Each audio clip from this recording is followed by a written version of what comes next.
Yes, hapa tayari tumeshafika. Tumefika, tuko site.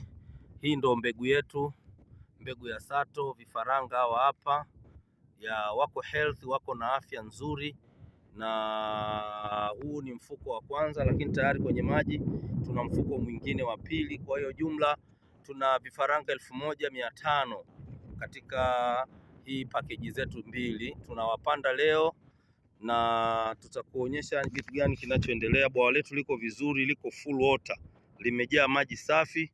Kutokana na eneo lenyewe, samaki watakuwa vizuri kwa sababu hapa kuna hewa nyingi. Maji ya hapa yana oksijeni ya kutosha, kwa hiyo samaki wataenda vizuri kwa uwezo wa Mwenyezi Mungu.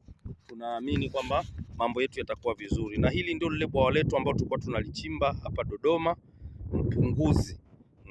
Kwa hiyo tunaendelea na project yetu hivi. Karibu sana Kilimanjaro Fish Farm kwa huduma zilizokuwa bora, huduma za uhakika.